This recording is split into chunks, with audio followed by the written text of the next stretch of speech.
Hello, magandang hapon sa inyong lahat mga kababayan ko. So meron tayong pag-uusapan.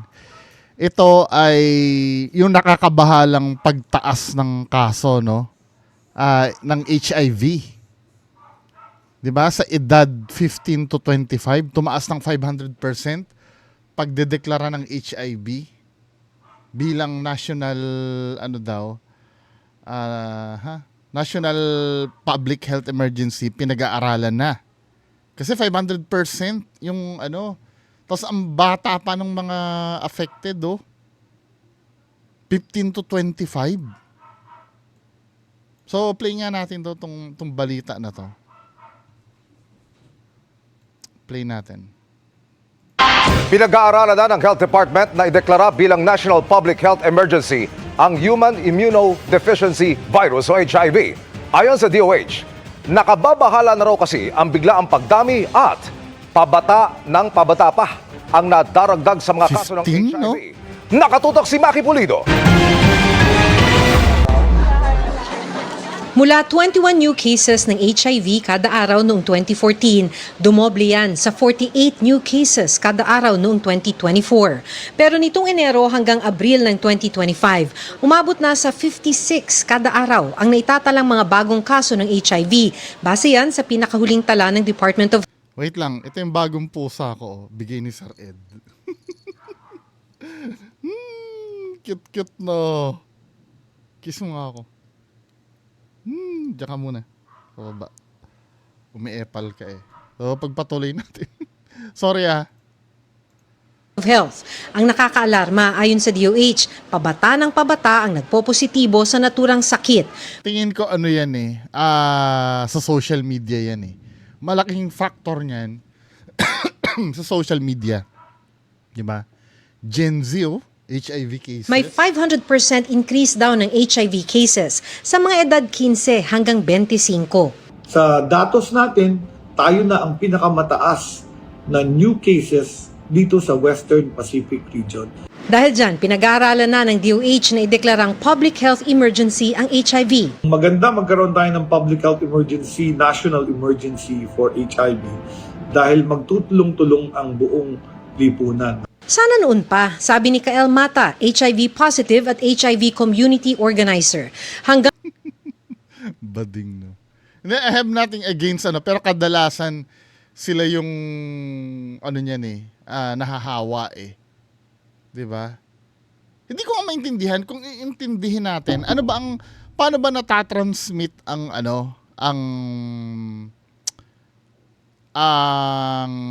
AIDS. So kung isa-search mo, ito yung yung mode of transmission niya eh. Number 1 talagang sexual contact. Anal or vaginal sex without a condom or using medicines to prevent HIV. 'Di ba? Ito yung ginagawa ng mga bading, 'di ba? Anal. Hindi maging matured tayo. Hindi ko sinasabing sa mga straight din prone din sa ganyan eh. Yung mga chick boy diyan at yung mga nagpa-practice ng unsafe sex talaga. 'Di ba? Shared needles, syringe, yung mga diyan, yung mga nagda-drugs na nag-i-inject. Pero alam ko bibihira naman na yata 'to eh. Meron yan, nagkakamali sa hospital, pwede. Yung, let's say, yung pasyente mo, HIV positive pala, no? Yung mga nagre-recap ng needle, kaya di ba, kung nurse kayo, pag-aaralan yung pag-recap ng needle, eh. Pwede kasi nga mangyari, natusok yung nurse, no? It's either, ganito yan, eh. Di ba, hindi niya alam na yung pasyente na tuturukan niya ay, HIV positive. So, tinurukan niya ng gamot. Pag pull niya, yung iba kasi magre-recap, ganun. Mali yun eh. Mali. Ang tinuro sa amin pagre-recap ng needle, ilalagay mo sa surface, sa flat surface yung cup, tapos susundutin mo. Saka mo gaganon. Kasi yung ginagawa ng iba, pag magre-recap, hahawakan yung cup ng needle, tapos ibabalik. Minsan, malabo ang mata or natutusok ang sarili. Pagka HIV positive yung ano, yung naturukan mo, tapos natusok ka rin nung needle na ano, yari ka. 'Di ba? May chance na mahawaan ka. Yan, shared needle, lalo na yung mga nagda-drugs din, 'di ba? Anong klaseng drugs ba yung ano yung ini-inject? May mga ganun drugs eh. Tapos mag-share kayo, pwede doon. Mother to child transmission during pregnancy, pwede rin. Childbirth or breastfeeding from an HIV positive mother to her child. HIV positive yung nanay, tapos nagpapadede siya sa anak niya, pwede. Blood transfusion, ito. Kaya minomonitor ng ano ng mga blood bank yung mga dinodonate na dugo eh. Kasi pagka HIV positive yung ano, tapos tintransfuse yan dun sa yung nangangailangan ng dugo, mahahawa yung ano, yung pasyente, 'di ba? Other bodily fluids, contact daw with certain bodily fluids like blood, semen, ito during sex, 'di ba? Preseminal fluid, vaginal fluids, rectal fluids at breast milk. Pero ito hindi naman siya natatransmit, 'di ba? Sa casual contact daw. HIV cannot transmitted through casual contact like shaking hands, hindi naman daw. Yung pagyakap, sharing ng food or drink, hindi naman.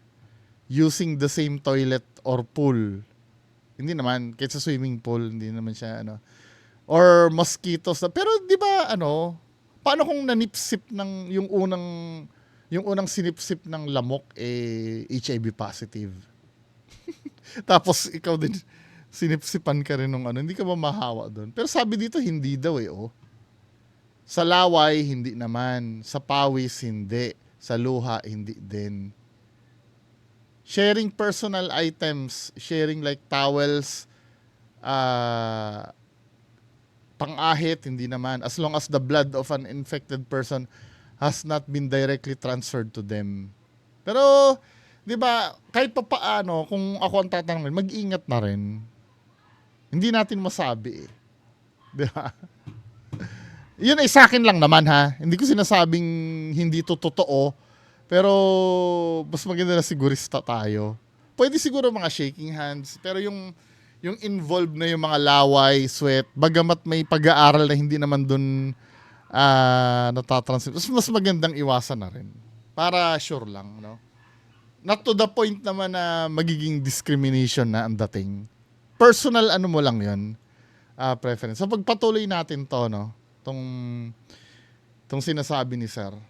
Hanggang ngayon daw kasi kulang sa suporta ang maraming local government unit sa mga HIV program. Pag ito ay na-declare as a national emergency, I think mauobliga na yung mga LGUs na gumawa ng mas komprehensibong programa. Sa datos ng DOH, karamihan sa mga bagong HIV cases ay mga lalaki at sila'y nagka-HIV mula sa pakikipagtalik sa kapwa lalaki. So majority talaga miyembro ng LGBTQ, no? 'Di ba? Majority sila yung ano. Maaring ito raw ay dahil pinadali ng social media, dating apps at chat rooms ang pakikipag-meet up para sa sex. Kasi ano unang-una yung libog, madali nang i-access yun sa sa internet 'Di ba? Pag nakaramdam ka ng libog dahil doon sa napanood mo, syempre makakakilala ka ng ibang sa Facebook, message kayo sa mga dating apps. No? Yan, isa sa pangunahin talaga yan Bago pa mag-start ng video na to, yan yung hinala ko. Talaga. Napapadali ang buhay natin dyan sa lahat ng bagay Sa communication sa mga mahal natin sa buhay, sa pag-shopping, madali na rin, hindi ka na naglalakad sa mall. 'Di ba? Dati nun, pag may gusto kang bilhin na mura, pupunta ka pa ng Divisoria. Ngayon, mag-shopping ka na lang. Kung kukumputin mo yung shipping fee versus sa pamasahe mo, papuntang Divisoria at kakain ka pa, ayan, maghihintay ka lang sa bahay mo. Darating na kinabukasan or sa susunod na araw. Yung binabili mo. Maraming pinadali. Isa na rin ang pinadali ng internet ay ang pagkalat ng mga sakit at mga hindi magandang bagay. 'Di ba? Katulad nga nung minention ko kanina, number 1 dyan yung pornography, 'di ba? Ang dali-dali niyan. Kahit nga hindi sa Pornhub, may magpasa lang sa'yo ng link ng kung sino-sino dyan, makakapanood ka na eh. Lalo na sa, wala nagre-regulate niyan, lalo na sa mga kabataan. Di ba? There is nothing wrong with sexual contact if you do it safely. Kung meron kang protection, barrier protection. Pero sabi ni Mata, hindi Pero linawin mo kung saan mali yung sabi kasi dito, kasi mami-misunderstood na naman ng kabataan yan eh. Yung ganyan eh, tamo, ang sabi niya. pakikipag-meet up para sa sex. There is nothing wrong with sexual contact if you do it safely. Yung mga mentality na ganito, 'di ba? Dapat nililinaw nyo. So kahit minor na edad, walang mali doon. Para naman tayong tanga niyan, DOH pa naman tayo. Ano ng DOH to si Sir, Pero baka mamaya kinat na lang yung pahayag nila para Pakikipag-meet up para sa sex. ito sa There is Ayun sabing ganun dito. Sino ba ito? Taga DOH ba to? Sino ba to nagsasalita na to? Kasi nakalagay doon sa caption DOH nakalagay eh. Meetups. Pero ano ba siya? Wait lang baka magkamali ako. nothing wrong with sexual contact if you do it safely. Kung meron kang protection. ASEC nga ng DOH. I-inform nyo. Ano ba yun? There's nothing wrong with sexual contact. So meaning kahit minor okay lang? Asa na ba ang moral values nyo nun, men? Ano ba naman pinagsasabi nitong mga natin? Nitong mga opisyalis ng gobyerno na to?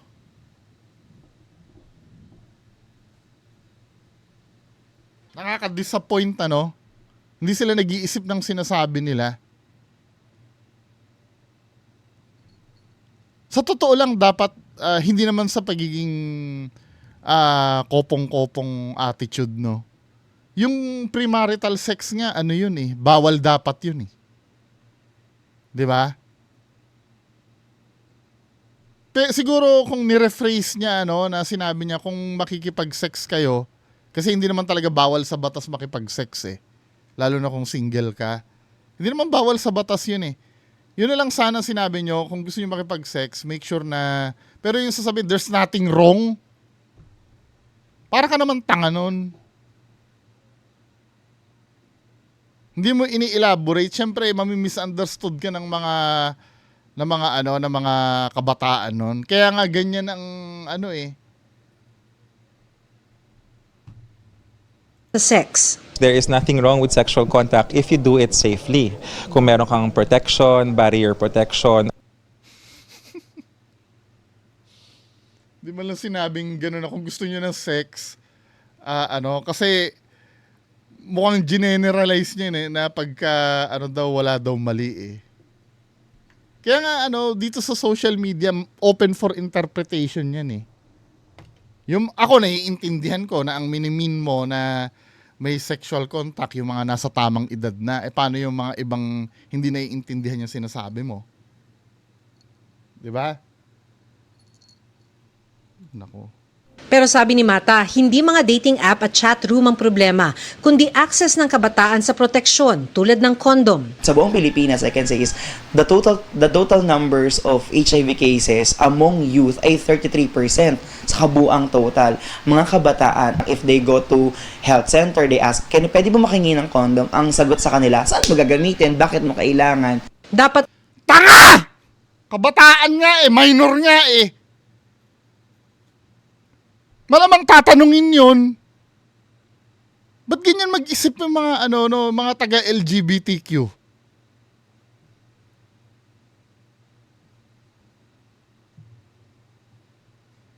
Kaya nga pag minor nga ang ang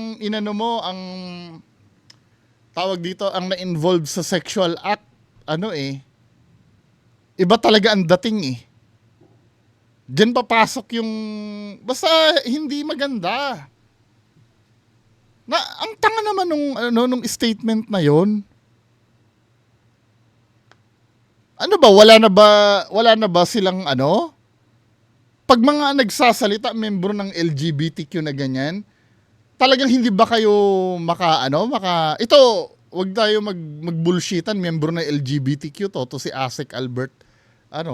The way pa lang siya magsalita, wala daw mali eh.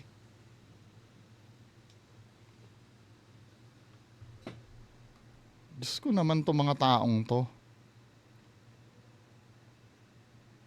Kaya minsan naniniwala ako na yung pagiging kasalanan talaga yan eh. Kasi kayo pa nagpo-promote ng ganyan eh. Questionin mo pa yung taga health center na malamang kabataan yun. Para namang walang pinagkatandaan yung taong yun. Anong pinagsasabi niya? Barrier protection. Pero sabi ni Mata, hindi mga dating app at chat room ang problema, kundi access ng kabataan sa proteksyon tulad ng kondom. Dapat nga talaga nililimitahan yan yung access dyan eh. Dahil pagka binigyan mo ng access yung mga kabataan dyan, parang pinapayagan mo silang mag-explore ng hindi pa dapat. 'Di ba? Kaya nga yung mga palabas sa sinihan na may temang ganyan, nililimitahan yung edad eh. Yung exposure sa ganyan eh dahil alam ng gobyerno natin na masyado pang mura ang edad nila para maintindihan yung mga ganung bagay. Hindi nila maiisip pag nakaranas sila ng sarap dulot nung ginagawa nila. Hindi nila maiisip kung mali na ba yung ginagawa nila o hindi. Masusundin nila yung sarap. 'Di ba? Andiyan yung result. Hindi lang HIV magiging problem nun eh. Early pregnancy din. 'Di ba? Pagkasira ng buhay nung pwede silang mag-rapean dun sa mga magkakatropa sila. Ano ba naman ito mga taong to? Magalit na kayo sa akin ng magalit pero kabullshitan ang sinasabi nitong taong to. Parang tanga lang eh. Tapos questionin mo, malamang adult yun nakita yung bata na manghihingi ng kondom. Saan mo gagamitin? Allowed ka na ba na maganyan? Alam ba ng nanay mo yan? Abay kahit magpustahan tayo dito, majority ng mga nanay ayaw nila makipag-sex ang anak nila ng 15 years old pa lamang. Kayo mga nanay dyan, mga may anak, payag ba kayo nun? Maliban na lang kung talagang open-minded na kayo. Pero majority, alam ko hindi kayo papayag.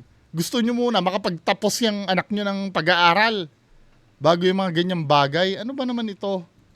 Buong Pilipinas, I can say, is the total number Proteksyon bagong HIV cases ay mga lalaki at sila'y nagka-HIV Pinindot mula sa pakikipag... pusa ko yun. Contact if you do it safely. Kung meron kang protection, barrier protection. Pero sabi ni Mata, hindi mga dating app at chat room ang problema, kundi access ng kabataan sa Yun.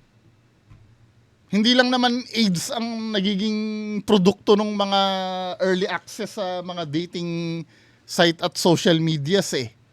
Alam mo kung yung mga information na dapat hindi pa nila nalalaman. The fact na yung 15 years old manyakis na kahit wala siyang AIDS, maling-mali na yun. Ano ba? proteksyon tulad ng kondom. sa buong youth ay 33%. Mapadali rin daw ang access sa HIV treatment hubs at test. And bakit mo kailangan? Dapat mapadali rin daw ang access sa HIV treatment hubs at testing facilities. Kaya malaking tulong ang QR code na ito na nagbibigay ng directory ng mga HIV treatment hubs at testing facilities sa buong bansa. Maaari ring itanong yan sa inyong health centers. Maliban sa mga pampublikong Ngayon ko lang naiintindihan kaya yung data LGBTQ yung pinakamarami na kaso. Kasi ganyan sila mag-isip. Hindi nila matiis ng hindi sila utog na utog. Hindi, based on facts tayo data ang nagpapakita. Tsaka nakita naman natin kung paano sila mag-isip, di ba? Hospital at Health Center. Meron din mga pribadong ospital at non-government organizations. Giit ni DOH spokesperson Albert Domingo, bukas ang testing kahit sa menor de edad na walang parental consent. Libre ang testing at libre ang antiretroviral na gamot.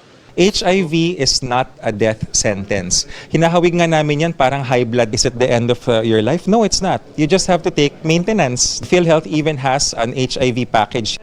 Pero sabi ng DOH, dapat wag nang Minor nga. gamutan. Diba? Maliban sa condom May PhilHealth ba yon? Ay, kung dependent yun na di malalaman ng magulang na HIV positive. may mga bagong gamot na tulad ng PrEP o pre-exposure prophylaxis na iniinom para pigilan ng HIV kung nakikipagtalik ng walang proteksyon.